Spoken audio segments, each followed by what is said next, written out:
Broadcasting live from the eldritch horror ravaged bayous of Louisiana. It's your after show of your favorite after shows. Go to Bed, episode 11. I think I've got this right.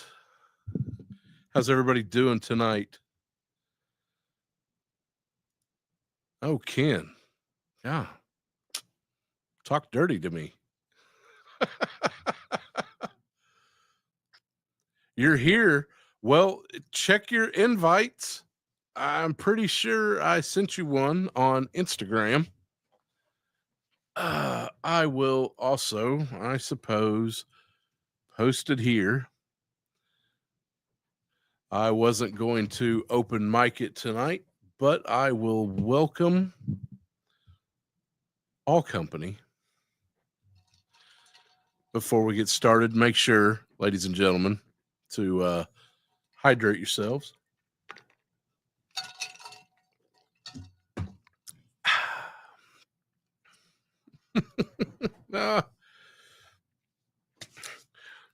We got Cutthroat Comics in the house. Zakanan. Make sure you hit that like button. Unlike how nice Laser Pants is, I know where all of you live. So God, look at everybody here tonight. We got Stu for lunch, Cutthroat Comics, Action Figure Addicts, Derek, Dazelle, it's Chad, Figure Fight Club, who should be joining us soon, Headcanon. Look, we've just got a fantastic group of people tonight. We will, Kevzilla. Hey, you know what? You ever want to just hear a very interesting rabbit hole story to go down? Check out the story of Spanky from Little Rascals. That I don't think any story ended very well. Well, without further ado, welcome the Dark Lord himself, Chad. 3 times in one night. Man, you need to double hydrate, sir. How's that tea working for you tonight? Good. Yeah. Got the old grenade mug. Yeah. How you doing, man? You know what? I'm doing a lot better. I am doing. You look good. Better. You look good. Look, my head is attached. I have three quarters functions of all my limbs. So I got a frozen shoulder I got to work through and a little nerve damage, and still got the old epilepsy thing going on. But other than that, I'm functional cripple. My co-host, I feel that. Club. I feel that. Do you feel that? Oh shit! I'm leaving. I'm out. Oh, nah, just kidding. Hi. Too much bald on the screen, I guess. The glare is overwhelming. Gotta powder that shit. Man, when did you have time to shave, Chad, with all that moving going on? That looks freshly gleaned. Okay, first of all, I have the clean up my appearance thing on StreamYard like almost maxed out. Because I have like a three day no shave going on everything. If you're serious, I will answer that. I juggled so much with everything about this move. The ma'am was gone. She was gone in Indiana. Then she was gone in Texas. She was doing like army stuff, police stuff. She was all over the place. I didn't see her for the better part of a month. Didn't see her for 3 weeks. Saw her for 1 day. Then I didn't see her again for like another 10 days. Oh. And I had to move this entire house. It took me the better part of 3 weeks just to move, while I'm still like trying to work because my dumbass decided, oh, I was bored and I want to go back to work, right? So now I'm stuck at this job, and I'm like, man, I wish I didn't have a job, and I would have to stop what I was doing, either moving stuff or cleaning stuff at the old house or taking trips to dumpsters, and all this stuff. And instead of actually shaving, I would just get out like my trimmers and just do like this real shitty like trimmer shave, just so I could go to sleep, get up, go to work, do more stuff. It was rough. Definitely not passing the card test. Yeah. Oh, I'm over here to trim this shit. Nice beard. Right about the time I had my blackout a year ago, last week, a year ago, what started all this shit. We sold, I had right next door, I had a house next to my house. That was my art studio, my tattoo studio, my paint studio, and my office space. Yeah, I remember you telling me about that. Yeah, almost 800 to 1,000 square foot of house. And we sold it. So I'm not allowed to lift anything heavier. I shouldn't even been allowed to lift this Yeti. And my wife and daughter and a bunch of friends had to come and unload all of that. And, and I don't want to brag, but I got some nice shit. And so, antiques, tattoo equipment, a $500,000 tattoo studio, an art studio, and I've got to move it all, and I can't lift a thing. So my wife and daughter had to do all of that, and I'm just sitting here trying to doctored ordered relax, and I am freaking out because people are touching my shit. And yeah, so fuck moving, period. 100%. That's it's the worst. The last move we did, it was a PCS move, and so like we had movers, and they came and they box it all up, and they put little stickers on everything, and they take it. But my entire collection, I got a 20-foot U-Haul, and I was like, don't put your friggin' hands on any of that. Right? Like, don't touch it. And I moved my whole collection, and I towed my car.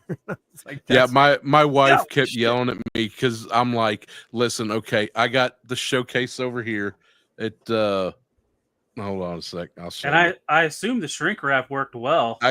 That right there, my wife and daughter were both like, quit moving shit. And I'm like, fuck you.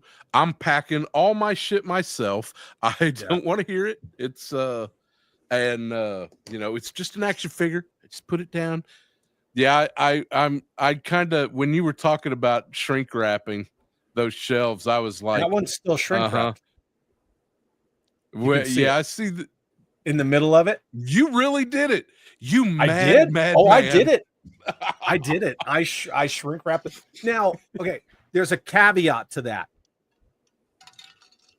There is not a single figure displayed in any of this. Like, you'll see onesie twosie in the vehicles as drivers, but there is not a single like action figure standing in any of these, because if they were like figures or any kind of like a dio piece, they're like coming out barrels and rolls of concertina wire, all the small things I took out and packed up.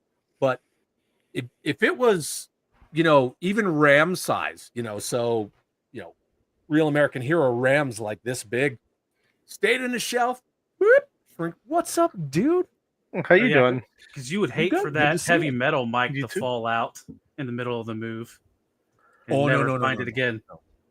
Or he's actually down to go. He's down inside the ball. Yeah, I just imagine having to hunt for Keel Hall's gun. After he's in one of those cylindrical, like this. He's in one of those cylindrical action figure tubes. One of those. Yeah. Like this. In my Chinette, in our living room. Yeah, because Hey, his speaking of gun which, is lying in the you bottom. drink a lot of tea. I'll tell you something that makes. Now I got a bunch of gun shit in this.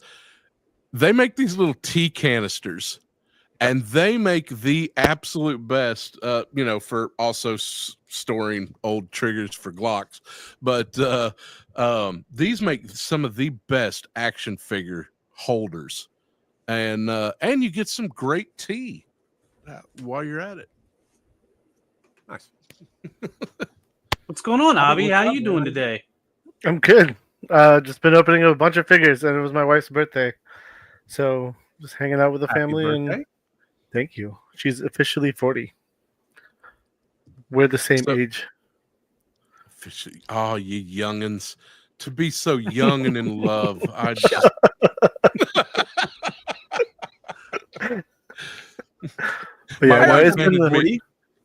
My wife handed me a note, says I'm not fully articulated. You're not. She's lucky she's got a great ass.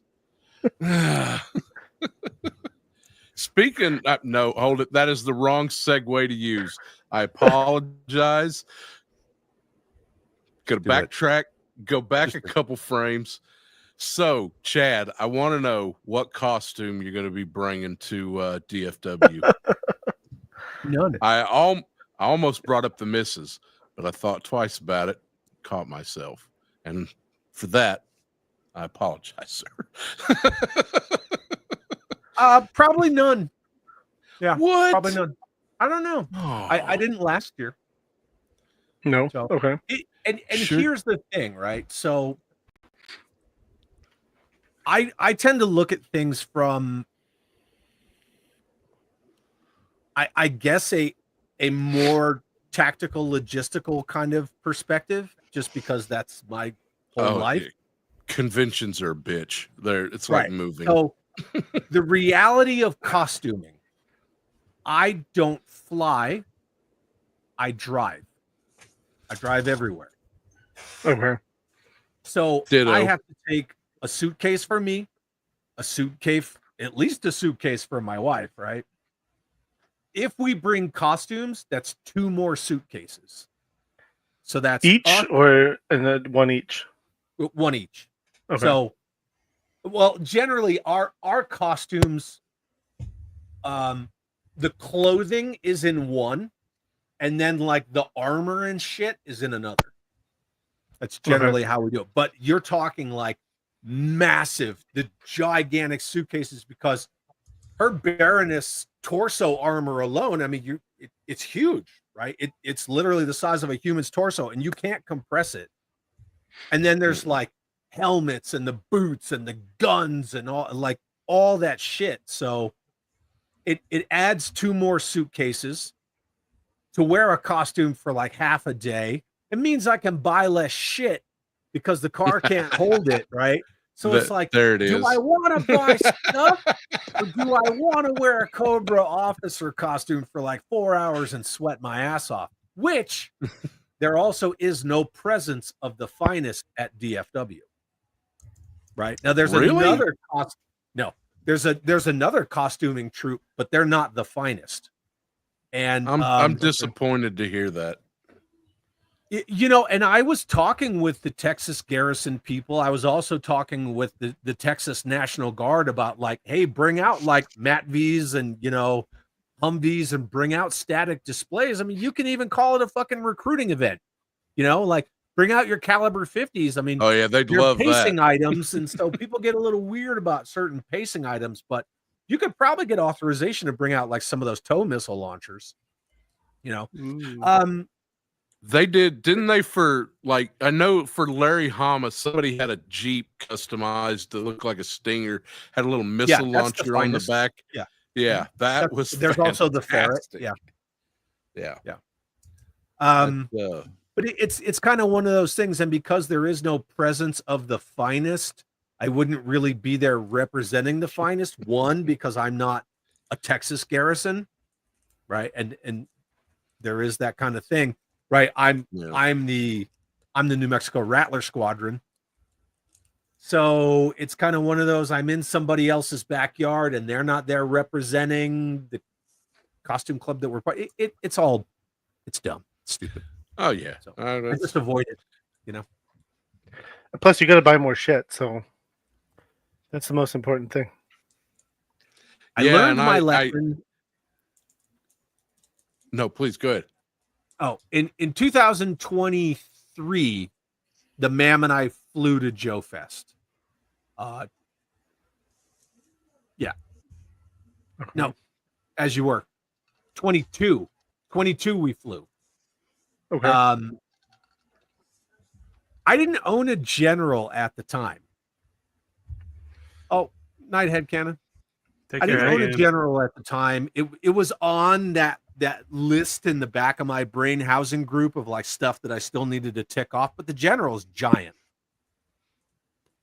While we were there, having flown, there was 100% complete General down at one of the aisles that ends in a three-way.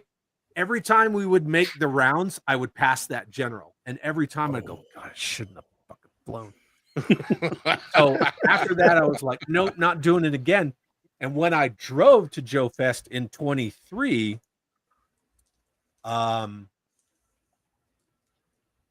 Scuba Pete had my Defiant there. And that barely fit in the back that's of the a car. box, let me tell you.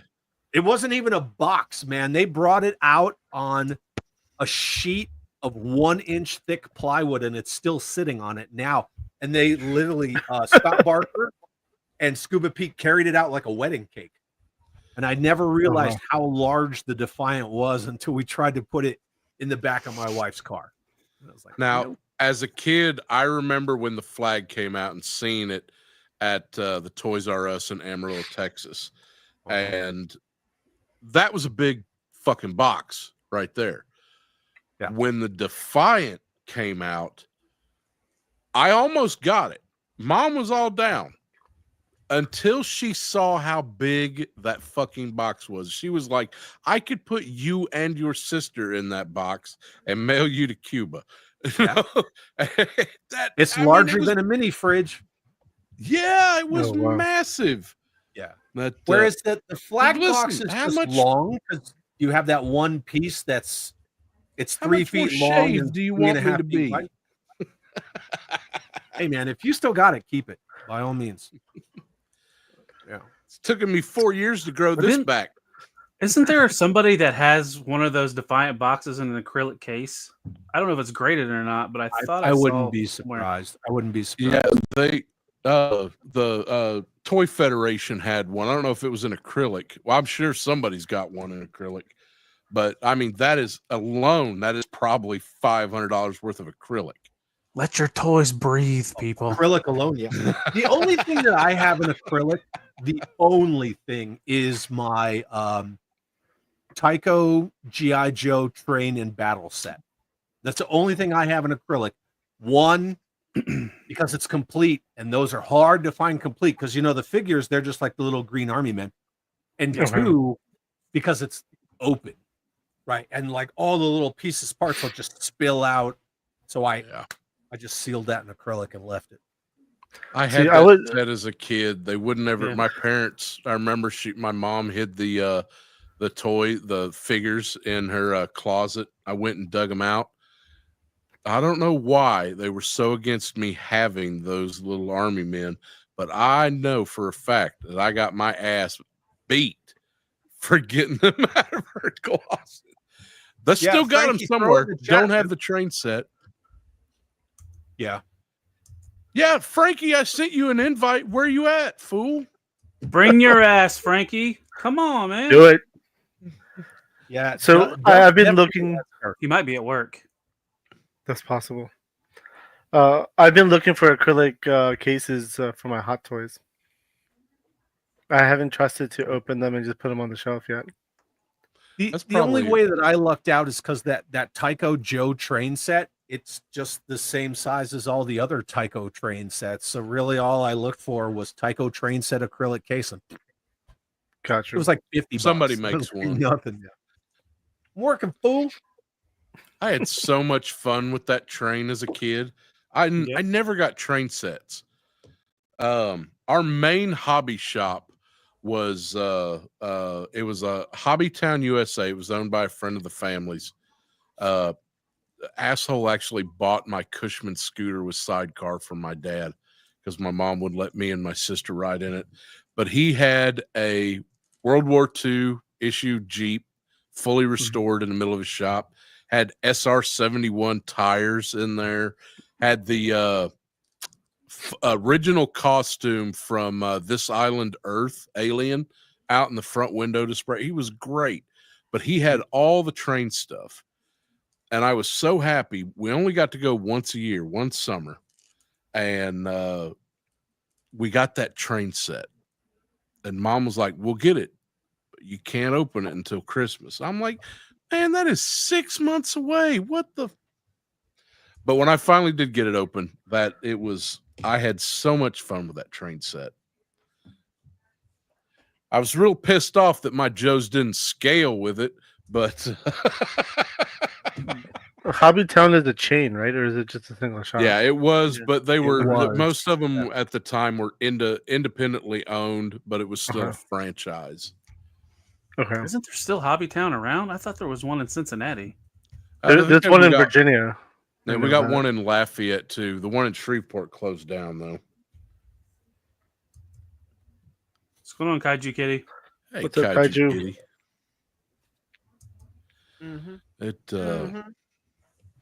I don't know what if you had one toy.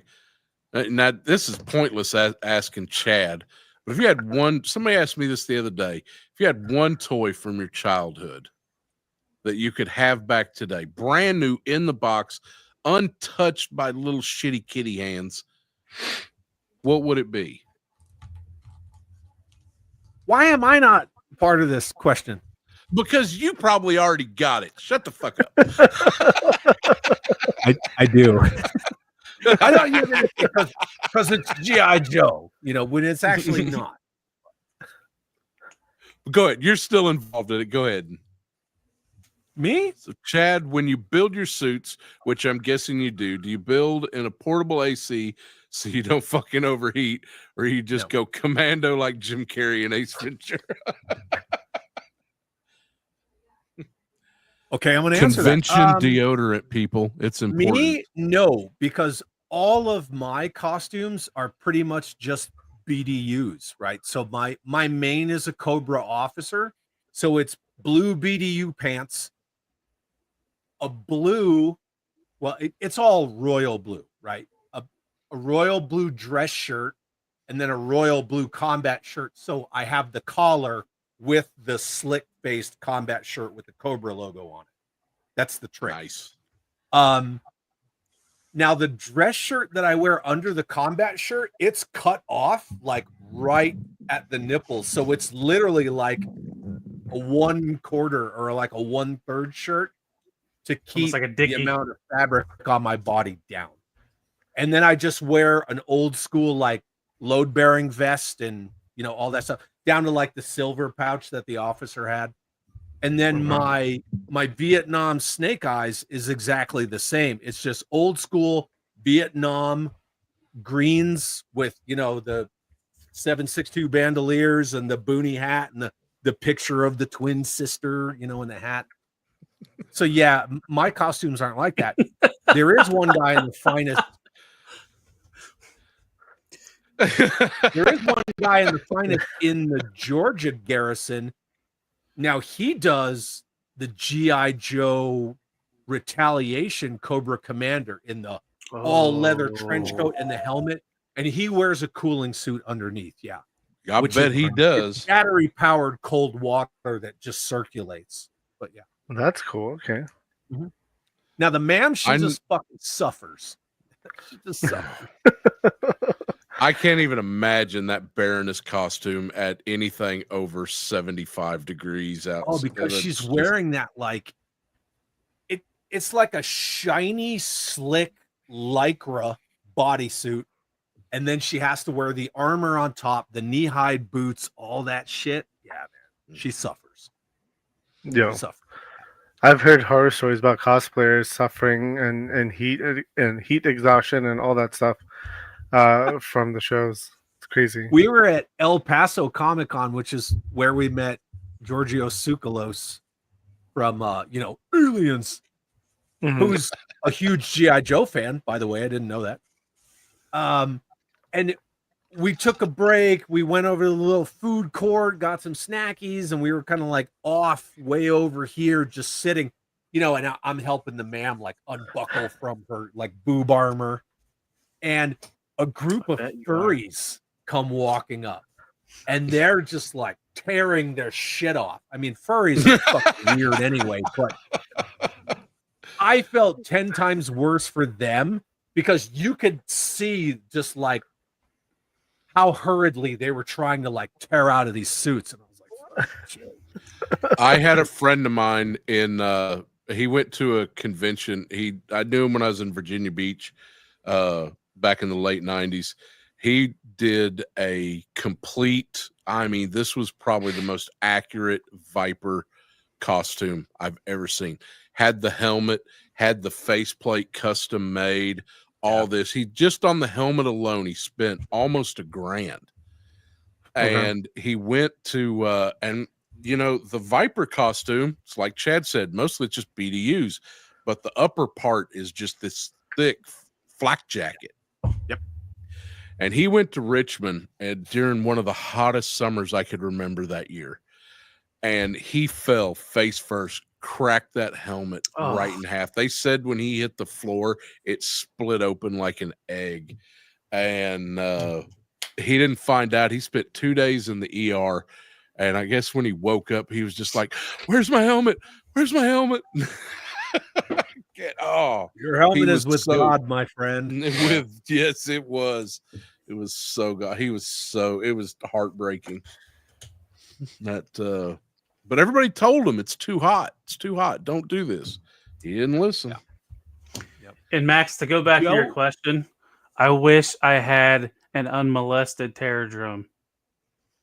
I remember that very vividly for a Christmas one year, getting that. I got 2 Terradromes. I have 2. I talked about this in one of my shows one night. I grew up in a small town in the middle of Oklahoma Panhandle. You would never guess the toys that we had coming into that town. I remember, the local pharmacy at the grocery store had the original Voltron, Lions Voltron. We had he always was stocked in GI Joes, always was stocked in Star Wars until it ran dry. I got a Terradrome for Christmas. I opened it up. We always opened up one present on Christmas Eve, and it was incomplete. Like we had stickers. We were halfway through. We go to drop the top on it, which is the last thing you got to do, and you got to have it just right. And it didn't have this part. I don't remember what it was, but it was missing some part. And my mom called up heated as fuck. Little Irish redhead, 5'1", was like, "I got a snot crying little bastard over here, and I bought a toy from you." And he's like, "Oh, well, I've got another Terradrome here. This is 10 o'clock at night on Christmas Eve. I've got another Terradrome here. You want to come get it?" 2 Terradromes in the middle of fucking nowhere. Spoiled. It was a lot different. Power of GI Joe in right 86. But I'm with you, Tal. 86 was the biggest year in the history of the IP from 64 to now. 86. Not just the Terradrome. I wish I had my Firebat and Firebat Pilot back. I had more fun with that toy than any other GI Joe I ever had. That Firebat was amazing. The Terradrome was great. I have the picture parachute? somewhere. Oh yeah, the AVAX parachute. Yeah, AVAX parachute. Wasn't that the same one that came with Crazy Legs as well? Or was it a little bit different? I'd have to pull them out and compare them. I don't know. That's a Carson question, But the same year I got that Terradrome, I got a Tomahawk, and those two of the best I broke that Vehicles / tomahawk in playsets. 15 minutes. Just like my old fangs, I'd always spin that shit as fast as I could. And I still have a off picture it would somewhere go. of that Christmas. Me and my grandfather putting the tomahawk The together. gliders. You want to talk about smashing something immediately? The freaking gliders. Oh, yeah. Yeah. Gone. Yeah, because you always loaded those gliders up. Was like, oh man, no, we've got to put the heavy. You put like deep 6 on that thing. You knew that, just like, yeah, it can make it. Yeah. Fly deep 6. But that's fly! why that Tan Grunt and the Cobra Viper pilot are worth so much, especially Tan Grunt's helmet. Because what's the first thing that like goes that way when the glider goes this way? The fucking helmet. Oh yeah, it's just gone, man. That and they don't mix well with concrete when they land. Yeah. Oh yeah. 100%. Yeah, you could always tell the shit that was lost because Hasbro during the time when they actually knew what the fuck they were doing, would make accessory packs, and you would always have all the shit that was immediately missing in the first 5 minutes you open that toy. And here it was on the shelf: helmets, backpacks, extra rifles and pistols. And the selling point of those were the figure stands. Oh, yeah. Man. That's what drew you in. Like, you'd really be like, oh man, I need that rifle right there, even though it's a different color, right? Which they were smart about it, right? Because it obviously is repro technically. But man, like that's how you got figure stands, unless you were getting like Battlefield accessories, Well, it's like I loved my toy guy. He would tell stories of when he would get maulers in and shake them and find just loose weapons. And I think he said he found the mic in there one time as well. Oh wow! Oh, listen, like you find a Mobat at a garage sale, the first thing you do is turn it over and look in that storage compartment underneath. Right. Holy shit! Or a whale.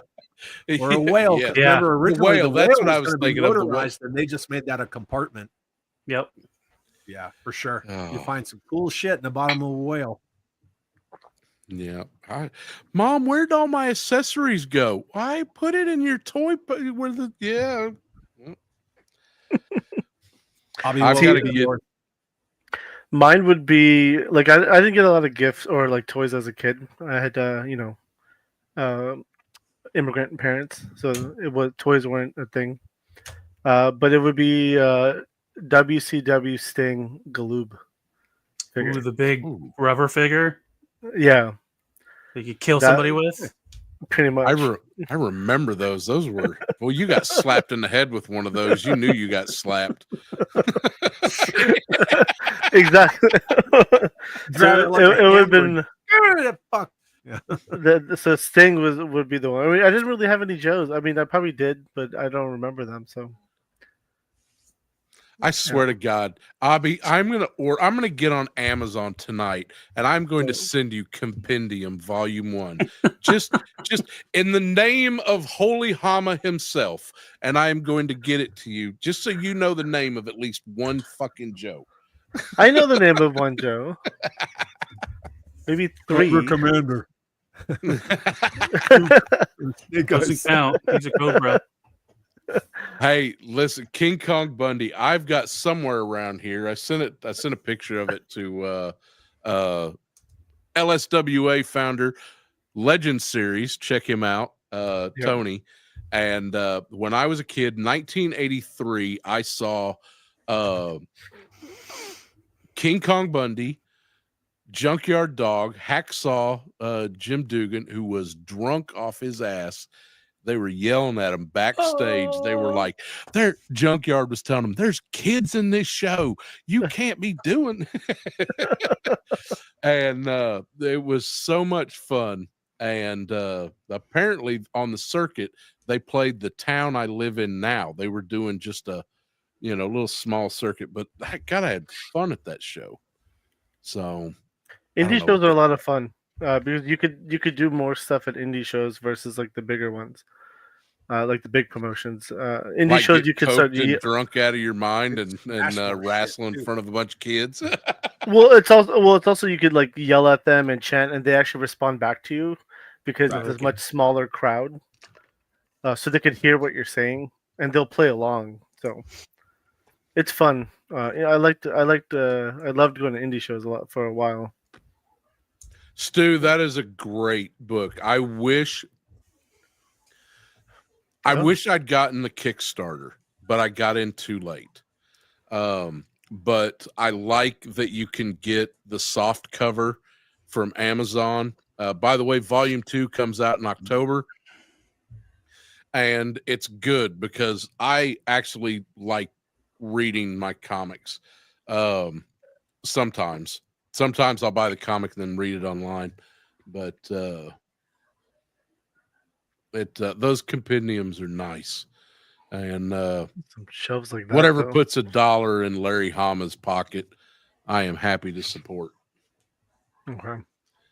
Is he making money off this? I believe he is. He's selling it. You know what? I don't want to talk out the ass about Larry's business because I don't know it. But I know that he's promoting it a lot. So there's got to be some kind of compensation in there. And the fact that I do know that, Skybound is letting him do G.I. Joe A-Raw the way he wants to do it. That is his title. He gets the run of it. He's the fucking boss. Here it is. Here's what I wrote. Here's what you published.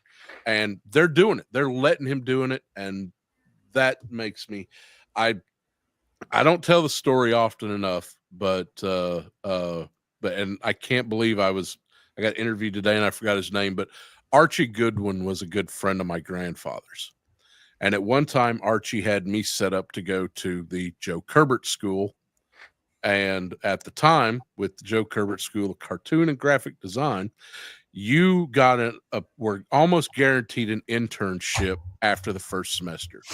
And Archie had me set up to intern at Marvel. And he told me, he says, listen, when you get there, you find Larry Hama. And you don't trust another motherfucker in that building. So that has just always stuck with me. And he's just the man's my hero. So he's every time I've ever sat with Larry Hama, I don't really talk to him too much about G.I. Joe, which sounds weird. We just talk about like military service. That's really what I talk about. Did you get one of his challenge coins? I have like 5 of them. He keeps giving them to me, and I'm like, no, I've got several. He's like, no, just take it.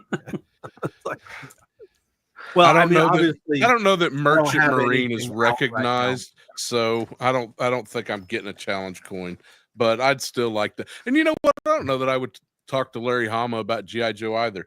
I could write into the pit for that, but I'd love to talk to him about Archie Goodwin and some of his time at Marvel. But Archie Goodwin. I mean, you want to talk about picking brains, right?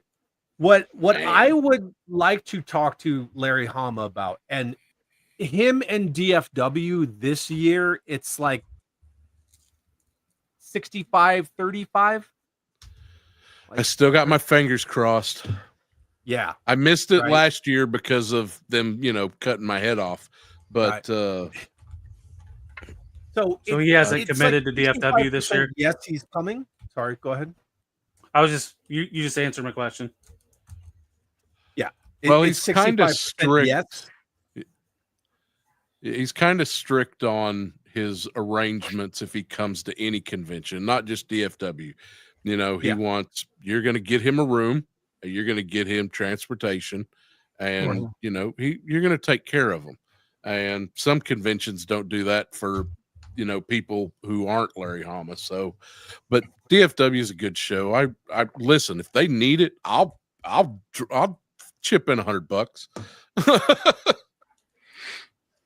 I mean, on paper for a reason, right? I'm the gold level sponsor of Ron Rudat this year. Oh, nice. On paper. Nice. Right. Speaking of picking brains. It's like a Ponzi scheme, but yeah, it's the general public says I'm sponsoring Ron and Ginny Rudat. But what I want to sit and talk with Larry Hama about, if I get the chance next month, which hopefully I do, I just want to discuss Fury Force with him. That's all I want to talk about. That's it. And do you think there's a chance that we could get that as a comic? I mean, Skybound loves pitched it. I made a video about it. I elevator pitched it. You have Marvel Legends, you have G.I. Joe, you have a direct line to Larry Hama. Do a Marvel Legends, G.I. Joe Classified crossover Fury Force. Just make it a one-off. Mhm. Let him bring his characters, because Marvel never optioned them. They never optioned them, right? Like, he took that stuff to Marvel and they said no before he even started writing Joe. They're still his characters.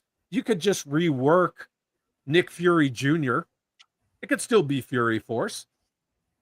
And I mean, you tie in these awesome lineages together. You do like a one-off set of these figures. There's only 6 of them. Fuck, man, that would make money. I'm telling you. Larry Hama's Fury Force, Marvel, G.I. Joe, whatever they call it. They don't call them crossovers. They call them I mean, I know they'd have to rework the Son of Fury, but that's easy, you know. But honestly, I mean, you could take it and even tie it in with what he's doing currently with G.I. Joe, and take it back to the, you know, Stalker, Snake Eyes, Storm Shadow, and those characters, and work it in as an offshoot. There's plenty of space in that area to do that. Was the term he was looking for a shared universe? I mean, listen, Kirkman fucking loves Hama, and Skybound is going to do anything Robert Kirkland wants. And right now, what Kirkland wants is Larry Hama to do anything he wants. So I resurrect that Fury I hope. Force. Yeah, I'm all for it. I'd buy it. I'd buy it in a heartbeat. I would like to see a crossover of Street Fighter and Classified. I mean, you kind of already getting it with the Jada. Get the fuck out of here. With the damn. I mean, they did it. They did it once with the figures. What year was that they did the Street Fighter G.I. Joe? They did it once. Yeah, they did it before. Yeah. I mean, so that's how close they are. Yeah. Well, I mean, yeah, that's. If you look right here, this is not a Dragonfly.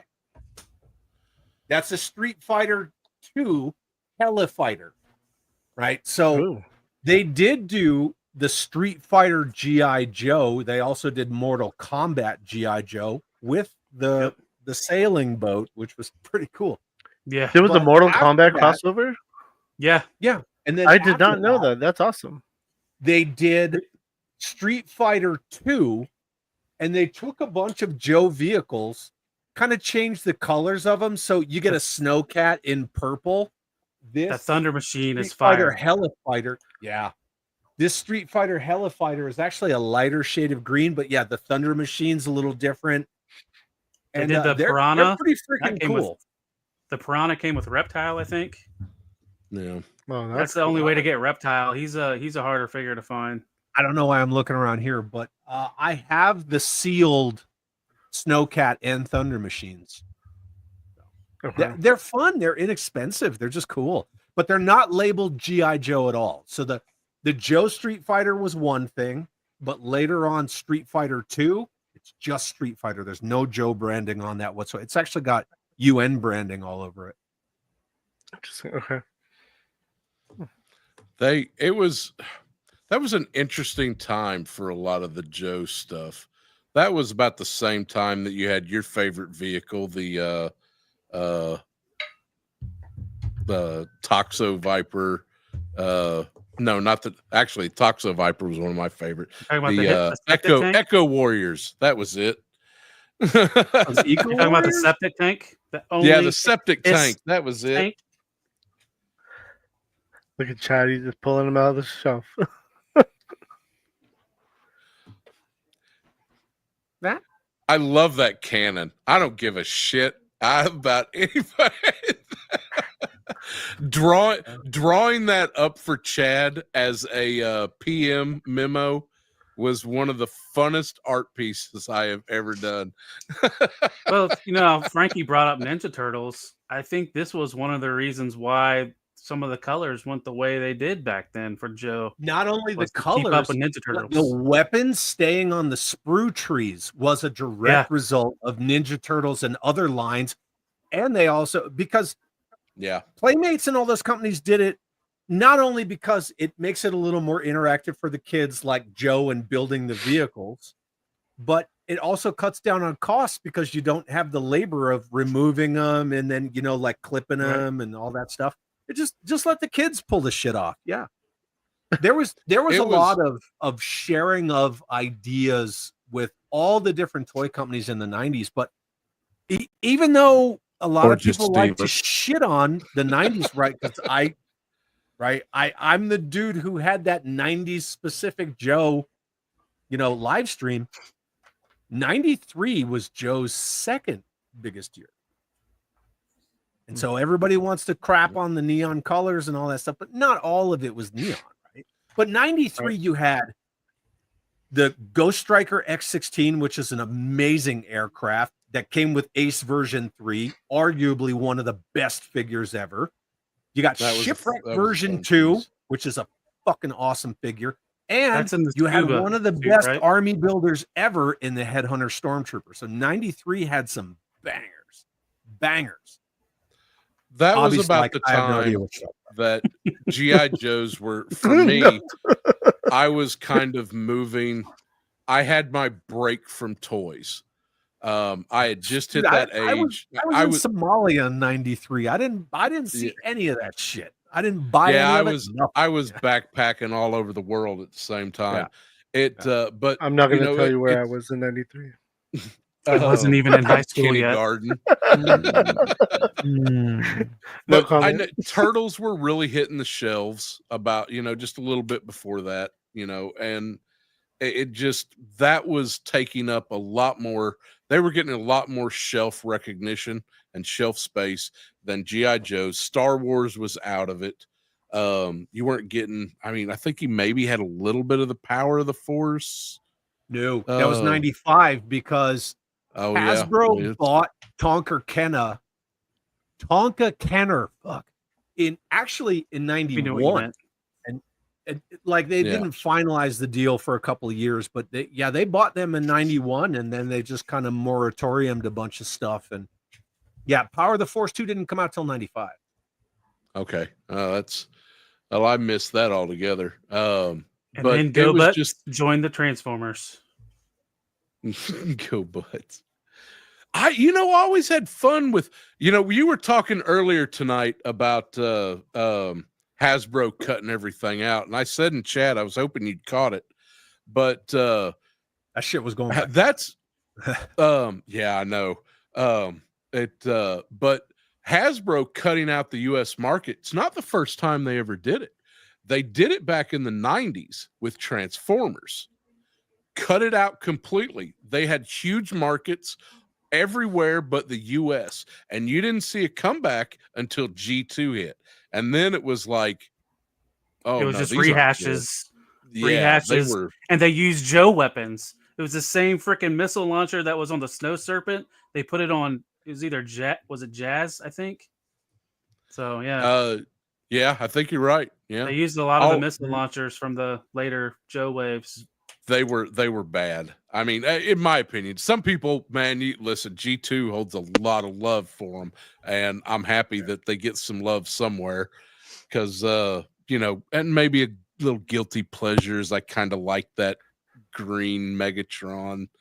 The tank's sweet. Yeah. Okay. Well, and the funny thing is about G2 Megatron, if it wasn't for that G2 Megatron, Here it comes. Yeah, he was rebuilt by the Cobra.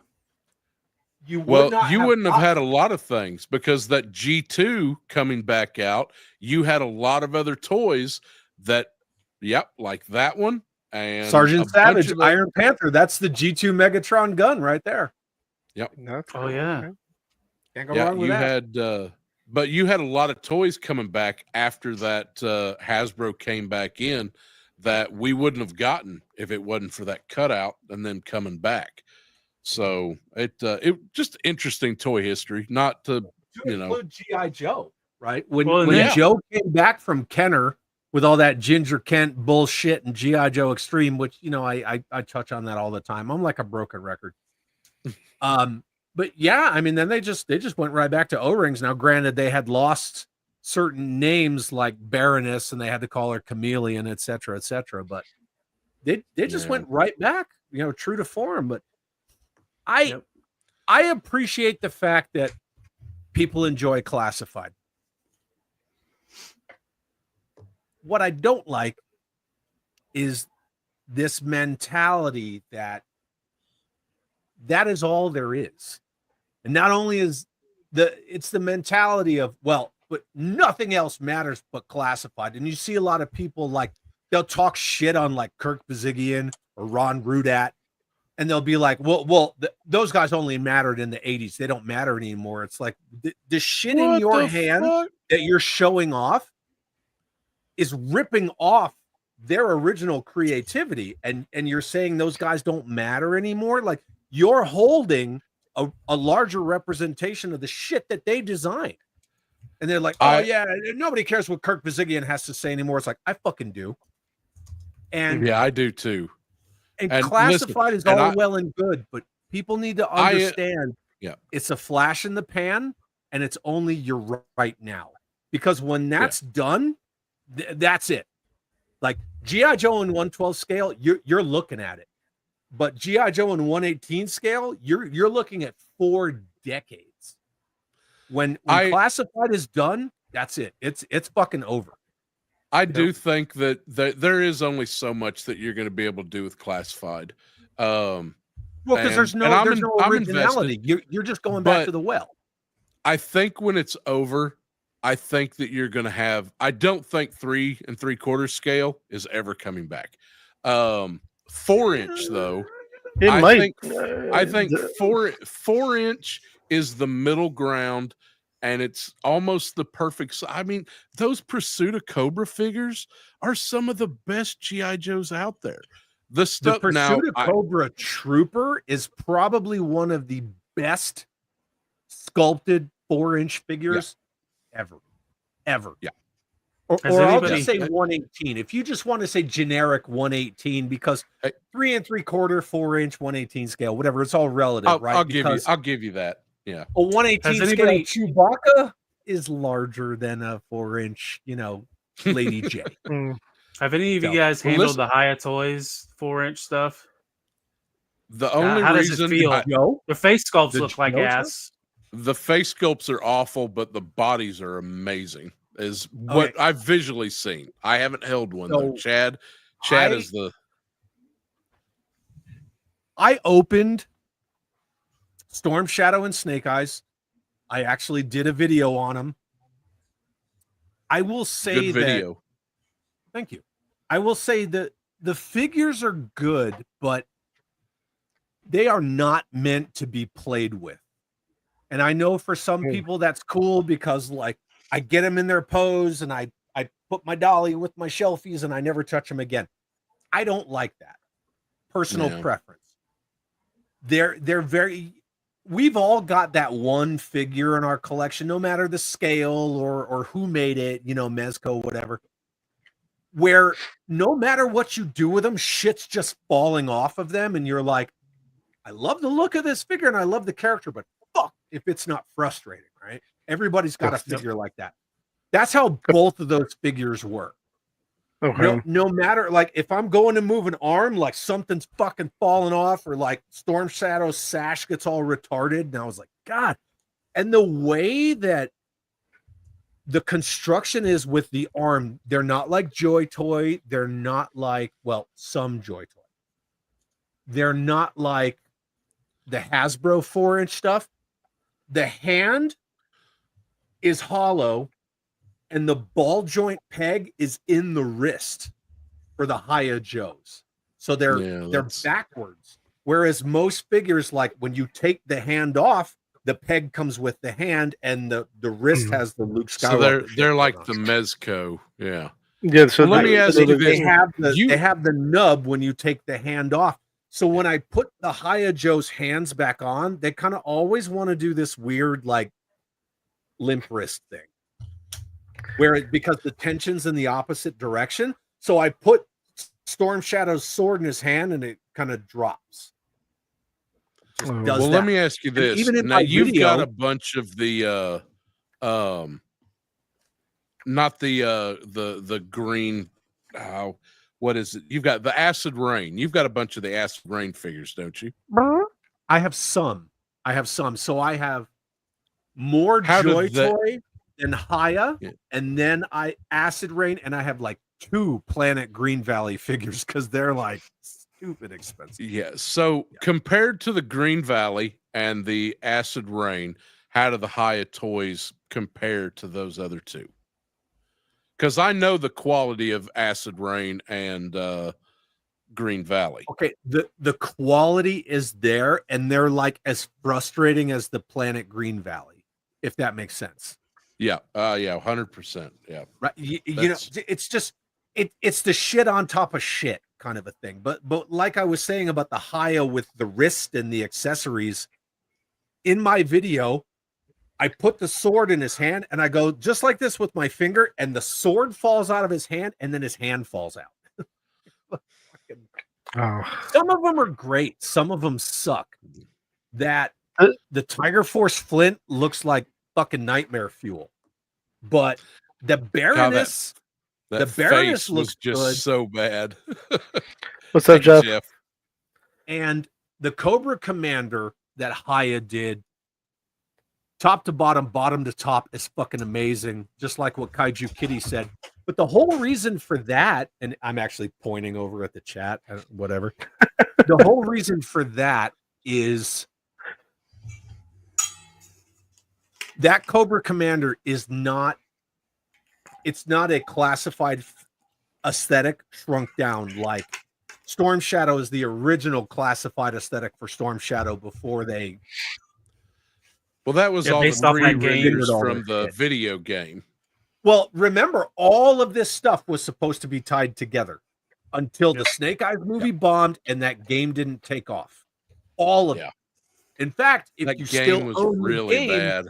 Go into the game and go look at all of the production art, and you see the retro classified Cobra Commander. Like, you see all of these figures that they're just coming out with now. No, fuck no. They've had those designs for years. Did you see the vehicles? The sci-fi figure that was supposed to come out? Yep. All of it. The armadillo, they have the complete toy. Or the 3D render of it, and just an amazing. It looks a lot more like Sergeant Slaughter's Warthog and the armadillo kind of tied in together. God, but the mini tank was my workhorse as a kid. I played the hell out of that toy. Everybody did. All the mini vehicles that G.I. Joe put out were easy to get a hold of. They were cheap and they were hella fun. Yeah. Yep. So, real quick though, I'm sorry, I just got to finish what I was saying. The Haya Toys 4-inch Cobra Commander was a top to bottom new design by a guy that you can go check him out on Instagram called Apro Studios. And it's not the classified just scaled down. It's a mixture of Resolute Cobra Commander, Real American Hero Cobra Commander. He's got, that certain countries World War II kind of armband thing going on, and he's a totally new design, and I love that figure. I love that one 100%. Apro killed it with that, and he actually designed several others, and I pressed him, but he wouldn't tell me which ones, but they're in the pipe. Whatever. The bitch of the problem with the head sculpts, they're still good looking figures. Yeah, some of them are not good. The bitch of the Haya Toys stuff, though, is when Haya was getting their contract, their licensing contract with Hasbro, and I've talked about this numerous times, so hopefully it's not a shock to anybody. That's when Hasbro was on the fence, like leaning toward yes about bringing back their figure subscription service for 4-inch Joes. So when Haya got the contract, they can't sell to American distributors or retailers directly. They have to go through the Asian markets, which is why you can't go to Big Bad Toy Store or Entertainment Earth or any of the places where you can get Haya, Judge Dredd, or any of these other lines and get their Joes. You have to go through like Cool Stuff Toys, who gets their shit from Asian distributors, or Cotswold, who gets their stuff from Asian distributors, and you wait forever. Oh. And if Hasbro's not going to do their figure subscription service, which last I heard was still 50-50 based on the whole Boston thing, which is bullshit. Yeah, they need to redo that Haya contract so Haya can start selling them directly to Big Bad Toy Store, because it's absurd. You'll pre-order these figures and you wait so long that you forgot you fucking pre-ordered them. Well, it's a similar situation with Blockies right now, because they're doing that Devastator, and Hasbro wouldn't let them sell in the United States because they're doing a Devastator in their Generations line. That's right. And you have to go to Asia to get it. Shit out of that thing. Blockies just released today about them raising their prices and limiting availability, so we might be seeing the end of Blockies in the U.S. I mean, there's still a low price point.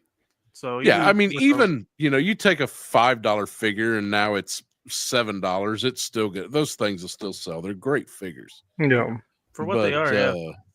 The Haya 112 stuff, like Justin Booth was saying in the chat, that some of the 112 stuff has the best articulation. I have the Rambo. I have the Rambo one, but even before Rambo, like many years ago, I got the Planet of the Apes Haya figures, the 112 scale, and I finally had my first chimp that could go on all four. And I was like, yo, this is badass. And it was like a random thing I found on Amazon.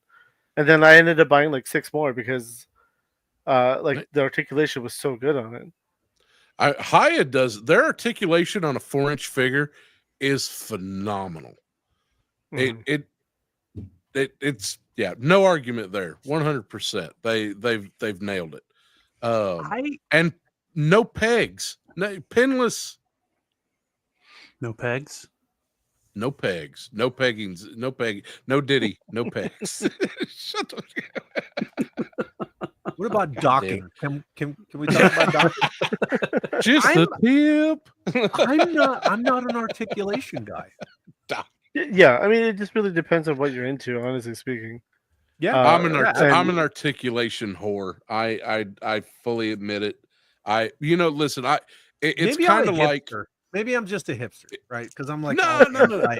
I attribute it like to old 8-bit video games, like the original Final Fantasy.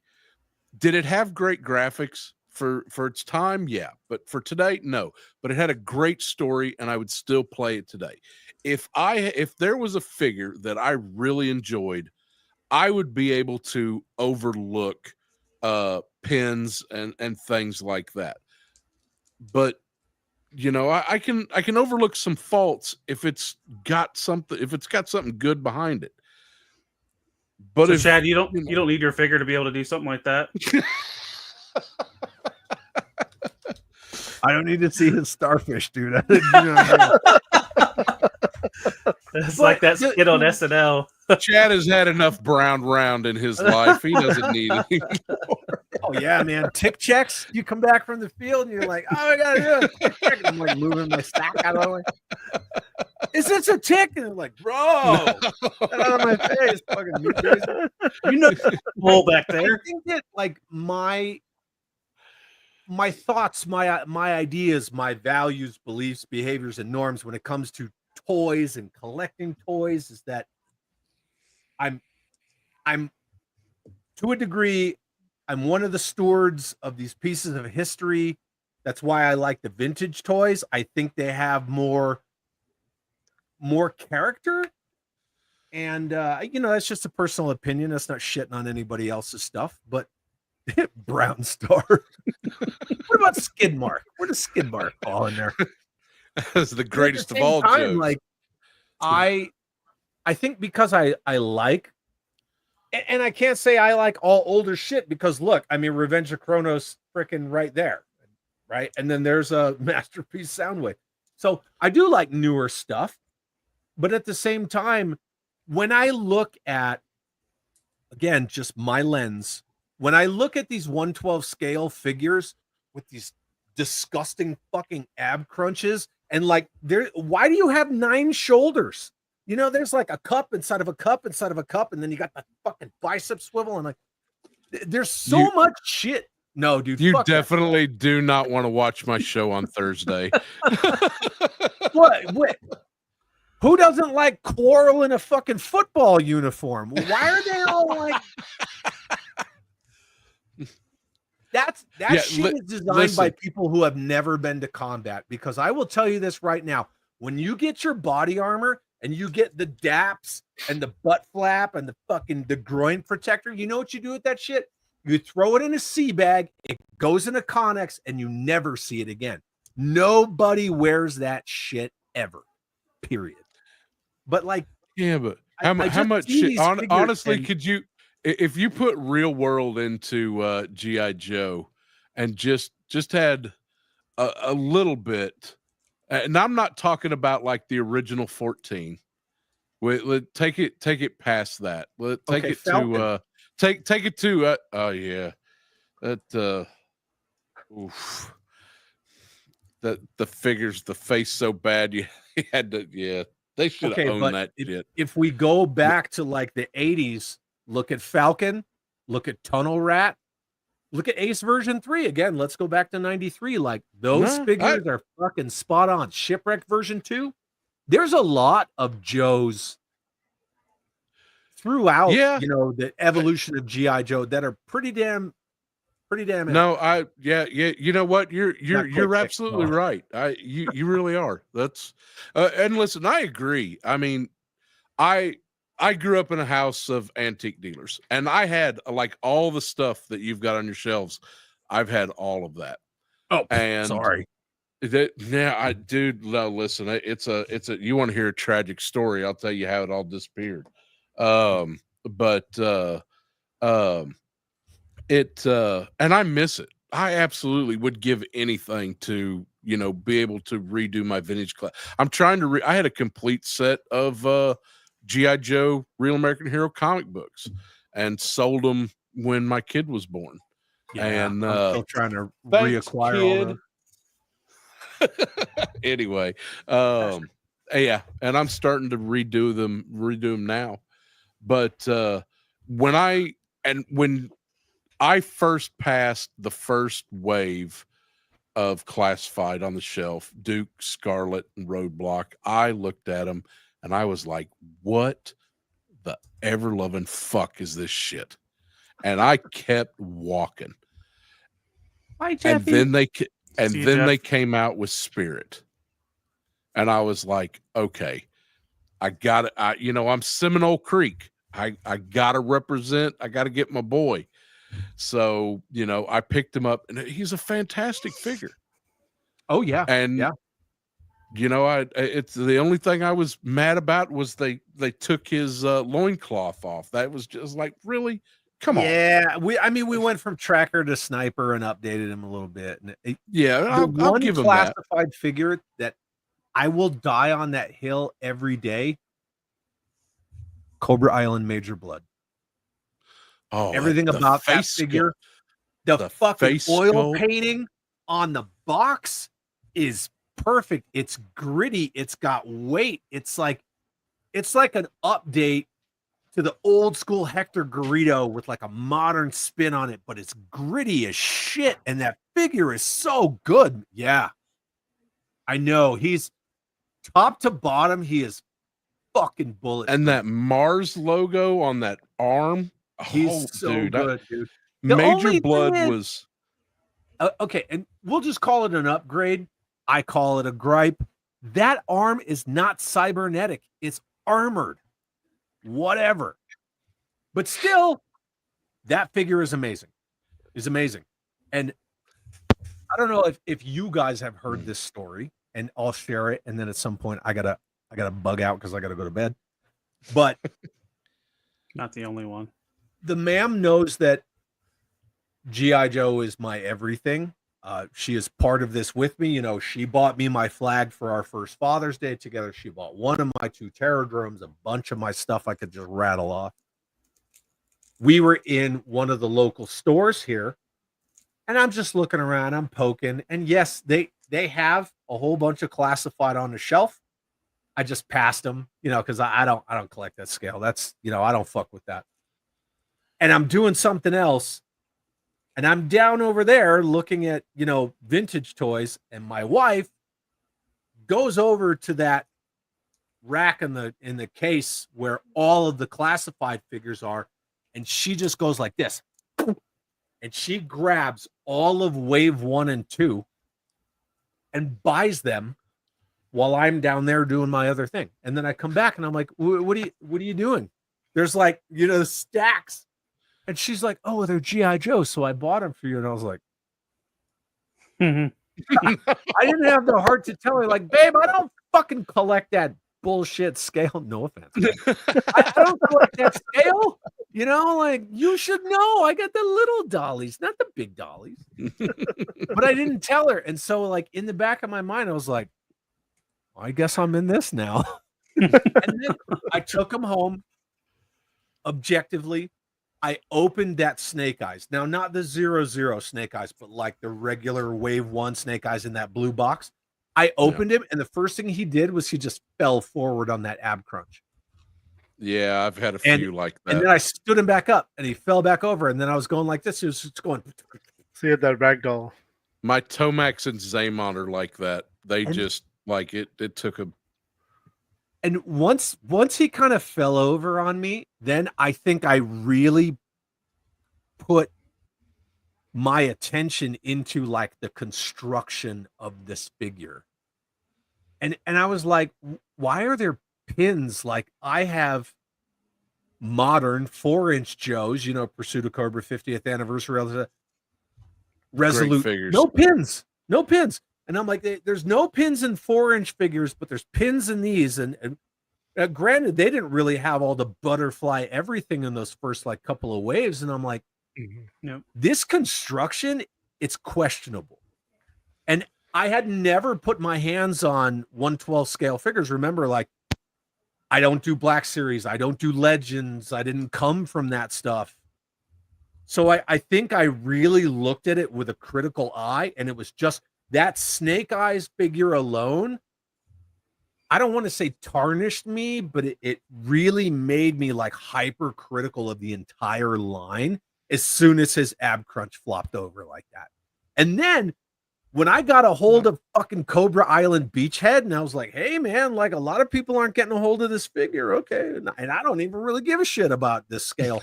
And I stood him up, and he went, and he just, like, his hips just went, his legs all the way, and he just would fall over and fall over and fall over. And I'm like, fuck, man. I can't There has most definitely been some questionable quality control on the entire line. Not even talking day one. Not even talking the weapons. Yeah. Listen, but the gummy weapons are good for fucking weapons. They could chew on them. It's what I don't understand is how one company can make a Marvel Legend and like the joints feel smooth, and then the classified, they're a bitch, and sometimes they're stuck. And I haven't had to heat them up because I've worked them, but some people do heat them up. I don't understand how the same company can have two lines that are so different. I learned a long time ago not to heat up my Joes, because the minute you do and you loosen them joints, they ain't ever tightening back up. No, and you literally see them go like this. Yeah. When you heat them weapons ain't the only gummy bits on them. And you know, and they're and look, I'm not gonna throw stones at a glass house Hey, listen, I've got all, but the only two I'm missing is the 00 Snake Eyes and the Regal. Those are my DFW Grail finds. So I've got a complete collection, and I will bitch. Fuck them gummy weapons, fuck them loose joints, and fuck them early pins. So I've got enough of them that I can bitch. I have a lot of the Walmart retro modern figures that they came out with, which it should have never. But whoever decided to call it that should have been fired. But almost all of those figures, minus the 50th anniversary Storm Shadow and Snake Eyes repack, but a lot of them, especially the last two waves, Stalker, Cobra Trooper, Grunt, Cobra Officer, those weapons, yeah, for sure. Yeah, but my rationalizing of that is you're not talking about a weapon this big, you're talking about a weapon that big. So you're not going to get that crazy radial bend on that smaller weapon. It's not as extreme. Yeah, no extreme. It's less, but it's still noticeable when you put it in their arm and that buttstock's like this. Yeah. So listen, those 60th, I got 3 or 4 of those 60th Marine Sniper, because it was shooter version 2, and then you had the jungle version of Scarlet Head in there, and then the and the whatever it was with that hat that Bobby hates, Boonie. Yeah, that's it. And so I wanted to build each one of those figures, so of course you got to. And then I had one in the box because it's 60th. And didn't I sell you one of those?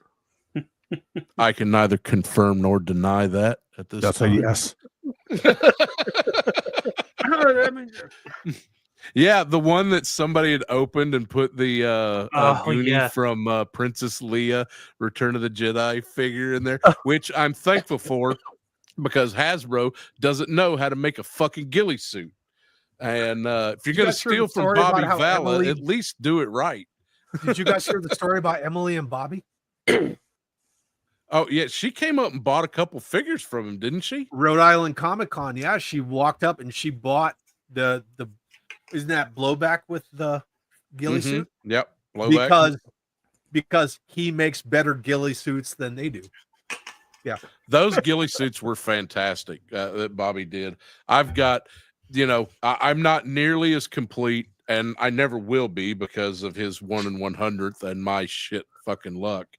But, I love Action Force, and I'm a completionist, so I'm stuck with the G.I. Joes that I've chosen. That is going to be my lot, and I will, leave it to my kid to sell off when I'm gone. But maybe she can use it to buy some 3 3/4 inch.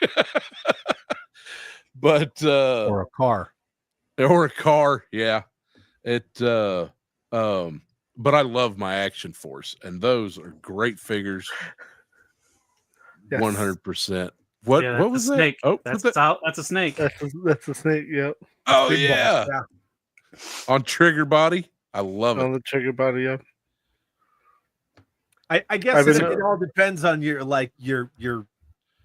school of Metal Gear, because I just call him Big Boss, right? Like, yeah, what I know him as is Big Boss, but yeah, that's a good name for Trigger. Well, he's just big, yeah, like you said, Big Boss. Yeah, I mean, he becomes Big Boss later. Yeah. Hey, speaking of Big Boss, isn't somebody making a Rex? Mech, I think something. There was a rumor about that. I'm sure it's not true. Nobody'd be crazy enough to make a true 1/18 scale Metal Gear Rex. Yeah, that's coming. 10-foot tall Metal Gear Rex.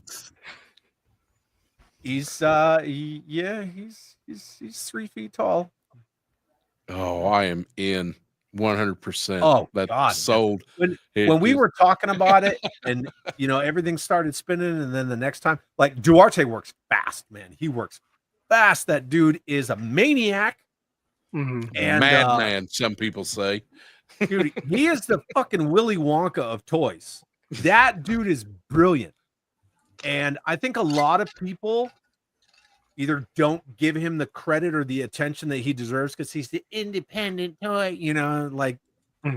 Yeah, that's Dude, that's he gonna was be showing me everything he was exploding the views, and he's like, "Oh yeah, the fucking railgun's gonna have LED lights in it," and like all the way down to like the knee missiles, and I was like, "Fuck, I forgot those even existed." And then somehow, somewhere, he got a hold of blueprints of the cockpit that you never fucking see, except for when the jaw comes and you see liquid, like, you know. But now is this a one? Like, is this a one-off? Like down to the He's wiring. making this for you. Yes, no. I thought somebody else showed interest, but it might have just been talk, So he and I really started like just going back and forth about Metal Gear and like what figures could be like the Genome Soldiers when they're inside buildings and the Genome Soldiers when they're outside. And I'm like, oh man, I got this fucking Joe figure from Rise of Cobra, and he's perfect for the the Genome Soldiers outside of Shadow Moses. And he's like, fuck, that's perfect. And we're just going back and forth and back and forth. And I was like, you know what I always wanted? A 1/18 scale Metal Gear Rex. And I bought the Halo Mantis thinking that I was gonna make that into a Rex. And I started, I took a G.I. Joe Shark, and that was going to be the cockpit jaw and like all this stuff. That's a good idea. And then I was like, that's way too much greebling. And I just kind of put that on pause. I didn't abandon it. I just put it on pause, but it was like 10 different vehicles and shit just to make this Rex. And I'm not a 3D printer. Like I'm more additive, subtractive, with my customs as far as like greebling and green stuff and foam core and all this. And he was like, yeah, man, I always wanted that too. And he was like, we should do it. And I'm like, fuck yeah, we should do it. And then next thing I know, and then it started. He's showing me blueprints and then he's like telling me like price points. And I was like, yeah, I'm in, man. I'll pay for that shit all day. I will say the credit that Duarte really deserves, and he deserves it across the board. Everything I've seen him do has been phenomenal. Because I'm not a super big fan of 3D and resin printing stuff, mostly because nobody does the finishing stuff that really needs, so it doesn't fucking look like 3D and resin printing shit. You don't see the line. As some other unnamed people, doing that. Duarte takes it to a whole nother level. But where I really find that he deserves more credit than anything, that he is doing something with a mech suit. His mech, his one that's all him. He has created that something goes like this. Dude. Yeah. It's a spaceship, it's a mech, it's modular. So many different. It's modular. It's all You can make like a magnetic track vehicle and shit. It's crazy. Nobody thought of that. Nobody. Everybody in every toy circle, in every company, has been trying to figure out a mech in a way that could be sold to the general public in a piece of cake way, not the whole cake. And Duarte fucking did it. He fucking did it. I mean, it's magnetic. Yeah, it's all magnetic, and he could do future magnetic like arm packs and stuff like that just for extra attachments. You could change up the arms and make it very different. It's awesome. Yes, that 100%. It's phenomenal. I cannot wait to be. I am going to lose so much fucking money. Fuck you, Duarte. if Elon Musk would have bought Hasbro because God, it would already be closed. If he had bought Hasbro and then he could have put fucking Bobby in charge, right? Bobby could have hired me and Duarte. We'd have fucking dude. G.I. Joe would be back where it was in '86 in like a fucking hot minute. Listen, Bobby keeps buying that stock. He's going to own Hasbro soon enough. So it just cut out the. Hey, at least the dude puts his money where his mouth is, like literally, like he has skin in that game. Yeah, he does. We all know a good deal of people in the community who own Hasbro stock. So yeah, it's all good. Listen, I got to ask this question today about, my fascination with Action Force, and it really, the toys are great. I love the toys. I love the figures. I love the stories behind it. And I don't go anywhere without a desert rat. That reminds me to, do right. That's my do right figure. I'm glad that you held that figure up, because I was about to turn around and grab mine out of here. Man, everybody, if you don't have one of these, get at me. I got you. I got like 8 of them. let me ask you guys something. What do you think about 1/18 scale Action Force? Just, asking for a friend. What do you think? Bobby posted up a few little hints at it, and you were talking about it one day, and like, seriously, if he did some more of these, maybe a little bit more than the 5 POA, man, I would be in. I would absolutely be in. Fucking everything Bobby does is goddamn gold. So yeah, because I mean, obviously that desert rat, right, is a throwback to, like, the old school Pala toys. Yeah, absolutely.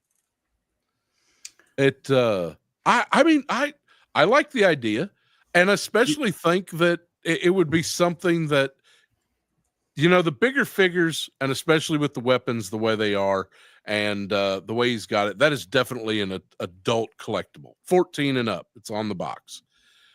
But if you did the 3 3/4, he could get that on the shelves on Walmart, at Target. He has a deal with Walmart section. Yep. I think anybody that collects 1/18th, it's going to benefit their collection. Bobby, you're a big Action Force guy. Would you dip into 1/18th if Bobby started doing it? I would not, honestly, because 1/12 is my scale. Yeah, it's my scale. But I mean, it's more greatness for the people who collect that scale, and I already know Bobby would kill it probably. Oh yeah, of course he would. I mean, those Joe Toy figures that you showed off, Chad, those looked amazing. And the modern sculpts are nice. Like, how would you envision Bobby doing a 1/18th scale? Would you want the Stan Solo style figures? A little. I'm not going to say the reaction. I said it. Style. Yeah, I know. The irony of that, right? I'm gonna go mouthwash with some hand. That was a hell of a reaction you got from Max. Well, how would you envision it? Would you want more of the Pursuit of Cobra style? Because honestly, I think the Bobby's Lowlight figure is one of the best figures. God, that figure's amazing in every aspect. That's why that motherfucker sat right next to me in my old Joe room, on top of my Night Ops Humvee, with his arm on the caliber 50 like that, because that figure is bulletproof. Perfect. And the Pursuit of Cobra Viper, 5 Pursuit stars. of Cobra fucking Cobra Trooper, and the 50th anniversary Battle Android Trooper, I will put those against the Night Viper, any fucking line. That's not an adult collectible. I'm talking toys, right? I don't Mezco, all that stuff. That shit doesn't count. Yep, there you go. What would you want? So what would you want to see? Would you want to? Who are you asking? Well, I'm kind of asking all of us. Yeah, don't but ask me Would because I'm would you gonna want to plead the see? fifth. Would you want to see it go back to a O-ring, which is just? I mean, honestly, I think I have a love for O-ring. I want to start with that statement. However, comma. I don't even want to say a but. I just want to stop it there. I have a love for O-ring figures. Period. Next sentence. I don't know that it needs to make a comeback. I think that there's better articulation that you could get, like the Pursuit of Cobra line with a 4-inch figure, that you could still have a toy geared towards kids without having, I mean, I don't know. And then part of me is like, maybe O-ring would be kind of badass to have back. The whole swinging fist thing was always a blast for me as a kid, but it limits you on other things you can do with that figure. Can I look at that figure creation with kids' eyes and not as an adult collector? That's where I run into problems. I will say this. I think that everything has its place, right? It's like ugly people, right? There's someone out there for everybody. You know what I mean? He's like, no. 5 POA figures have their place and their charm. 100%. And you know what? O-ring figures have their place and their charm. I've even got a reaction. Modern articulation has its place and its charm. I think that they all have something that the others don't, obviously. Now, do I think that Joe should be O-ring? No. Because for Joe, right? Are you talking Action Force specifically? Let's just say hypothetically, right? Yeah, we're talking Action Force. My poker face is terrible. Hypothetically. Here, watch this. Here we go. So let's just say hypothetically, not looking at my face because I don't know anything. I promise. If but don't do anything that's going to get you in trouble, because I hear you that too. If there were to be a 1/18 scale Action Force line, I can say this.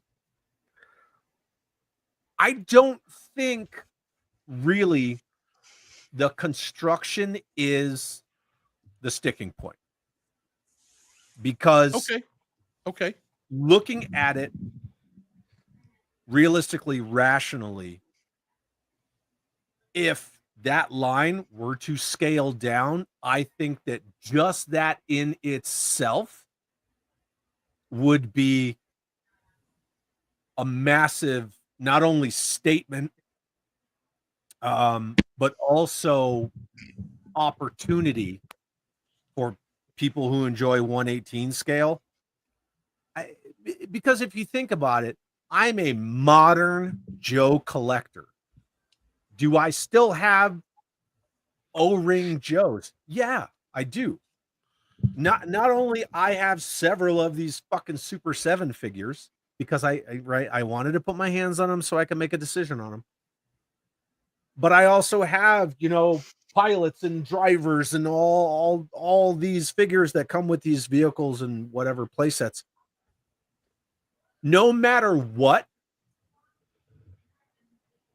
were to come out, if it were to come out, I have to stress that, I would buy it. Mm-hmm. That would be it. That would be it. We like to joke about how you can't world build in 1/12 scale. In all seriousness, you can try. All the bits aside, you can do it limitedly. You can have a, Musk playset from Ace. You can have a car. You can have a Hiss and a Rattler and a Vanguard and all this. realistically, you know, the lowered scale is the only place that you're going to be able to do massive, unlimited amounts of world building. Well, and the stuff's already out there. I'm looking at a coffee table right here. So you know what I'm talking about. Yeah. You know, there's a guy who did a 3D print of a 1/12 scale Thunderdome. You're never putting that in your fucking house. That's a one-off. You know, you're never even Duarte's only building less than 20 of those massive 1/12 scale Power Ranger. Yep. That's very few people are going to have that space. Yeah, and even those that do, I mean, you're only going to have one, possibly two things. You're going to have a you know, and if he reduced the scale and took it down to whatever 1/18th, just calling that 3 3/4 to 4 inch. If he took it down, the stuff that he could produce would be astronomical. And you know, Bobby don't give a fuck. He'll do it. He'll do it. But if he did do it, I doubt it would be as robust as the 1/12 scale offerings. He would do play sets. I guarantee you he'd do play sets. I guarantee you he'd do, well, I can't guarantee shit. I don't know fuck all. But you know, I know what he loves, and he loves those checkpoint alphas. The night, that's the night landing right there. If that scale were ever intended, now I'm specifically pointing at G.I. Joe, right? If that scale were ever intended to be world building, all of that shit should have been in the pipe from like fucking day one. Because why can't you do a bivouac? 100%. Why can't you do a machine gun defense? Why can't you do a mortar defense? Why can't you do this, that, checkpoint alpha? You could have done all of that. The Cobra bunker.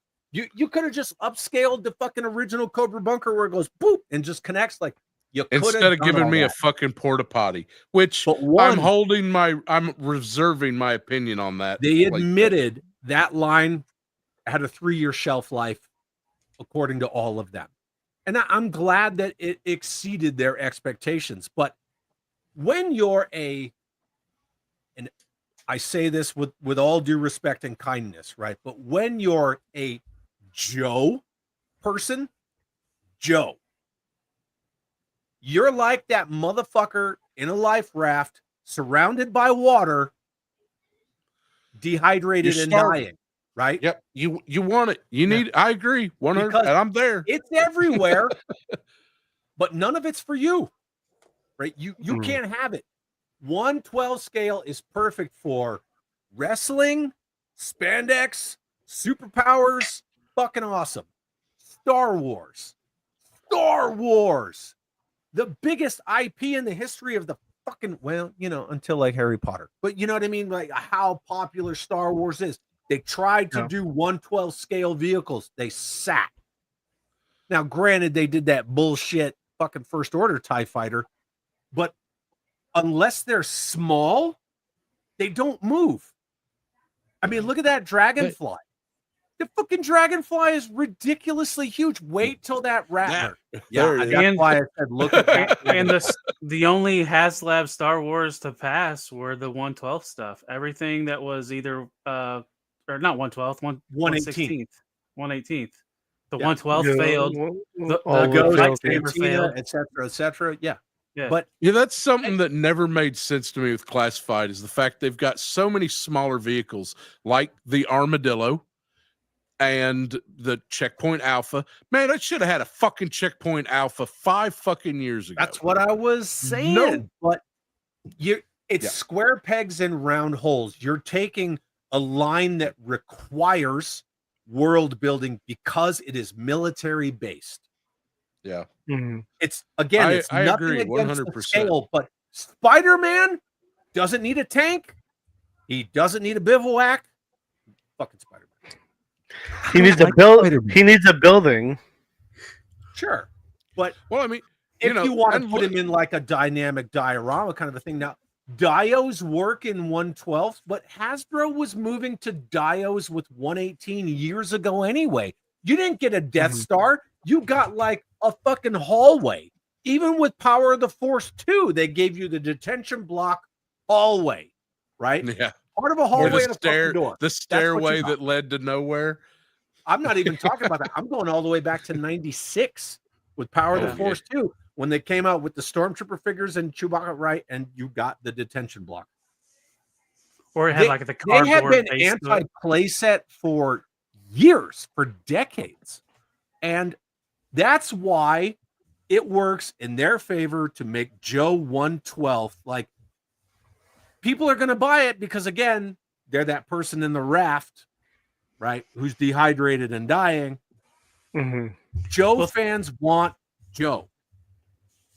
The scales will sell. But it's like if the company says we're only going to give you 112 scale because now we can not give you play sets, and if we give you vehicles, you better be fucking thankful, and you're going to crowdfund them.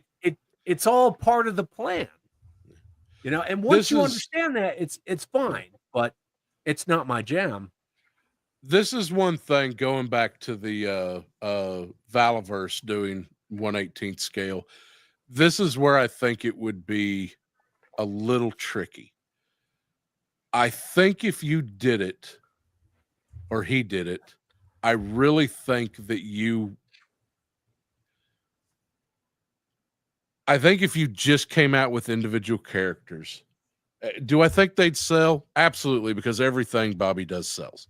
But if he wanted to do it, say for general release, like Walmart has given him space, I really think that if he did a run of like, say 5 characters and then had some kind of play set that went with it, and maybe one vehicle, maybe 2. Bring back if the Missile you Command did Center. a general release as something like that, I think it would be overwhelming how fantastic. And I'm talking about not as an adult collector. I'm talking about a kid going down the aisle and seeing Action Force and having a play set, a good guy vehicle, a bad guy vehicle, two bad guys and 3 good guys, and doing that as a first wave release. I think it would go. He would sell out so fucking fast because, of course, adult collectors are going to buy it because we're fucking stupid and we don't know how to not spend money. But he wants to get a hold of these kids because, you know, Wu-Tang is for the children. The other thing you have to produce, you have to produce when you do that is a carrying case. They don't make carrying cases anymore.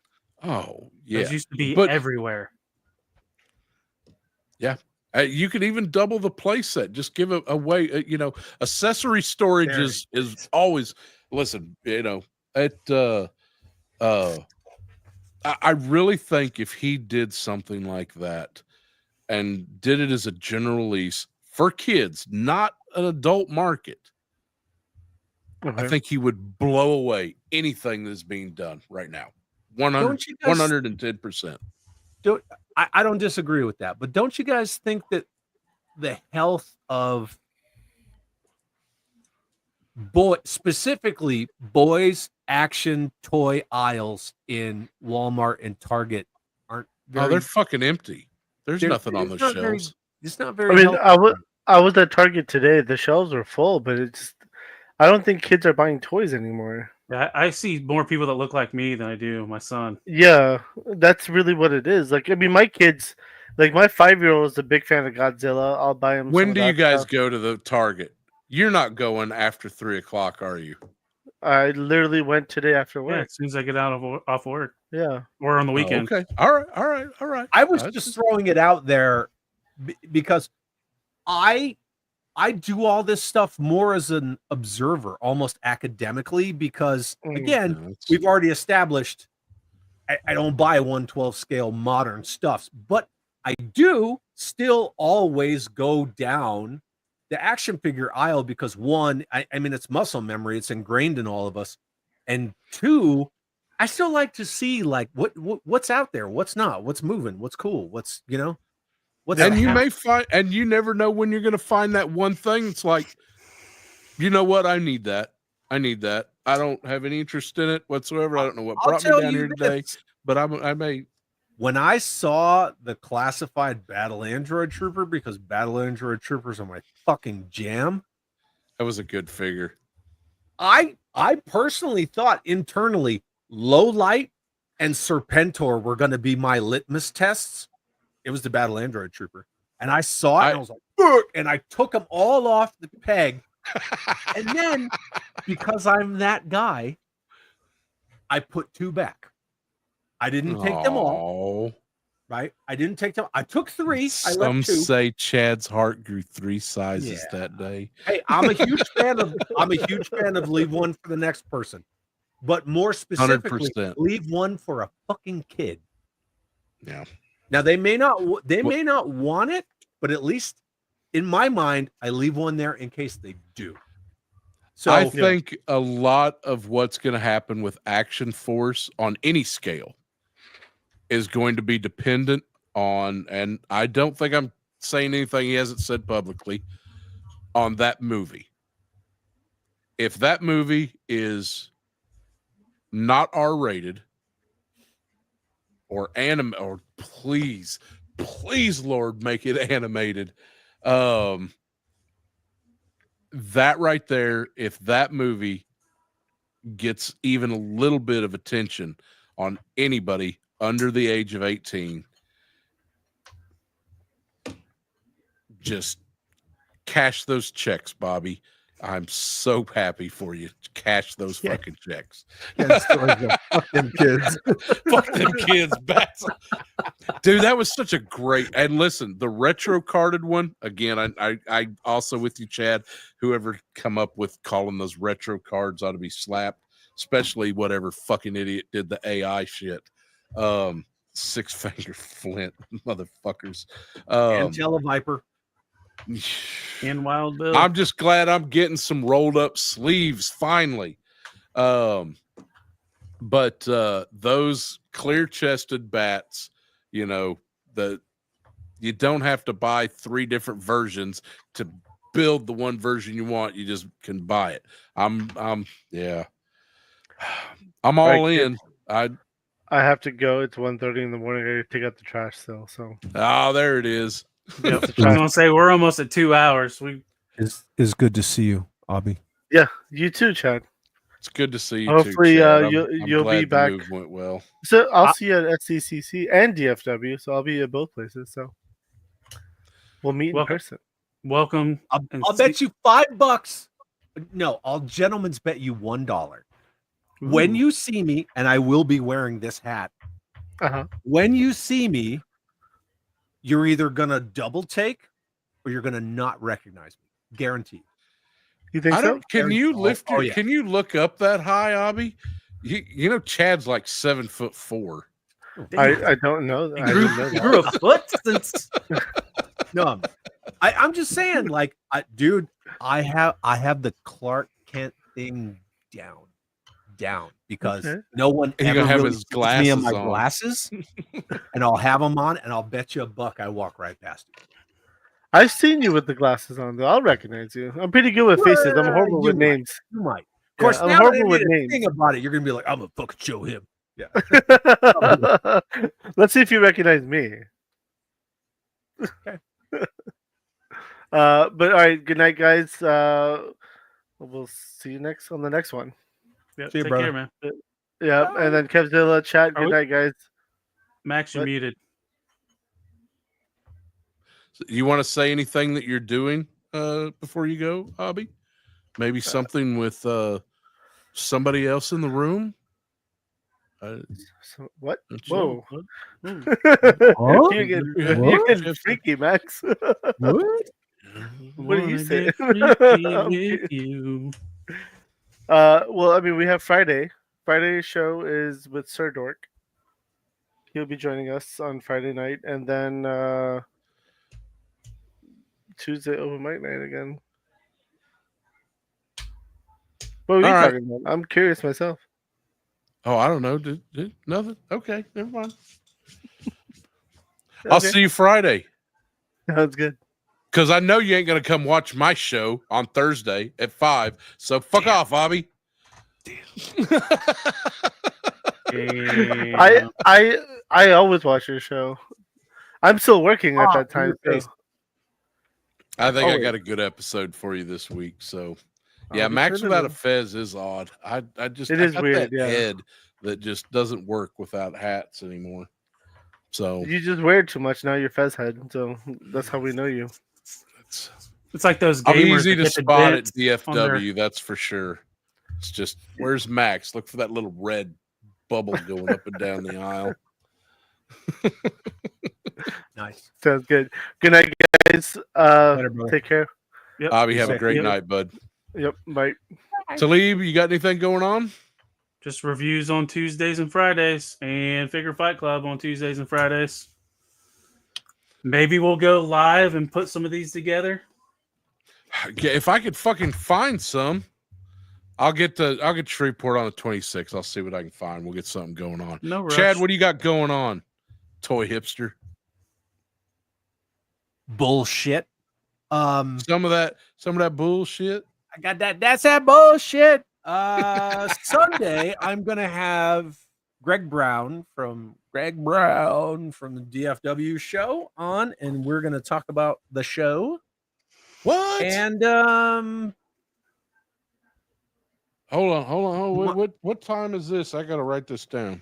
5 p.m. Eastern, 2 Pacific. I'm going right back to my regularly Eastern. scheduled Can we program. get Central Time Zone is the Lord's time zone? No, it's Eastern. 4 Central, 5 Eastern, 3 Math Mountain, is hard. 2 Pacific. Write it down. Shove it up your ass. I got it. Yeah, I'm gonna stick with the Sundays because I'm still gonna do my members only pregame, but I'm like right there to bringing back my Wednesday shows, but just do Wednesday as members only. I don't. We gonna get some car rants again? I miss the car rants. Something has to be car rant worthy. Dude, you've been give me outside so much lately? shit about car rants. Love them or hate them. It's 50-50. Yeah, so Sunday, Greg Brown, and that's going to be a good show. I'm looking forward to that. Be a couple other announcements. Look, the last time I had Greg Brown on, Ron Rudat was there, and I didn't even I knew Ron was going to be there, and I didn't even put him in the thumbnail. I was like, you know what? If people want to see Ron Rudat, that's what you get for not showing up. Right. Yeah, I mean, speaking of Ron, did you watch Bobby's last video with Kirk Bazigian? Oh, that was a good video. Man, I wish it was an hour long, and I was like, it's an hour long? Give me 2 fucking hours, Bobby. I know there's more to that video. We were out here last night working on all of this because I knew I was going to stream with Ryan tonight, and I was like, you know what? It's a perfect excuse. I got to get back on the horse. Let's go. Right. I listened to it while I was, finishing building these and, filling them with shit. And I will say that 1, I love Kirk. 2, the man he's indispensable. He knows so much. And 100%. I mean, first of all, he's a wonderful fucking human being. If you guys have ever met him or talked to him, like, I love Kirk to death. I've been obviously lucky enough to have him on my channel a few times. But yeah, like, it's Kirk. Every interview I've seen. And the weird thing is, you talk to Ron fucking Rudat, and half the stuff you ask him, he like forgot all about that.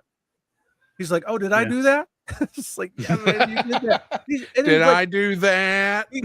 But he has to ask fucking Dan Klingensmith, who knows like everything. He's like, Dan, did I do that? And Dan's like, yeah, Ron, you did. And I'm like, yeah, it's right here, dude.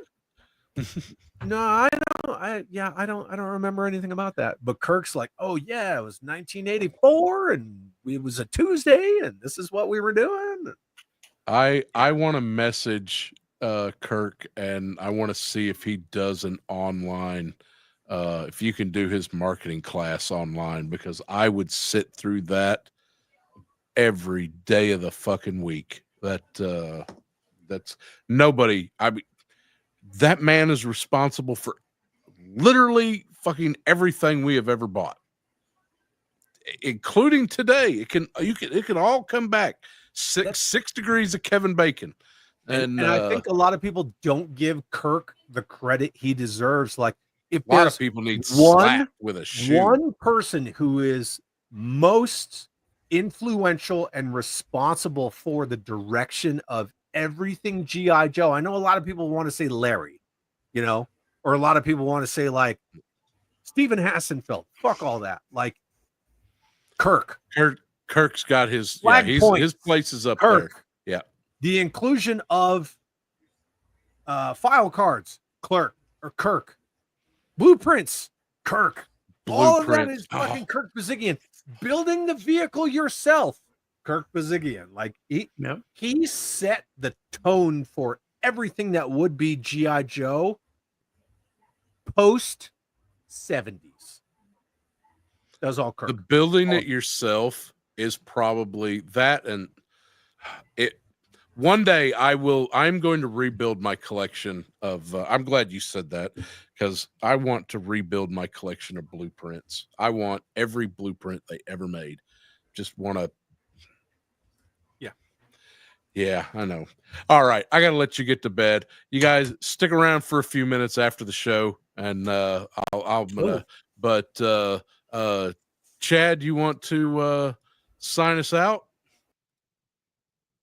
Do I? Yeah. Like what you like. Life is short. Enjoy your dollies. Have an awesome day.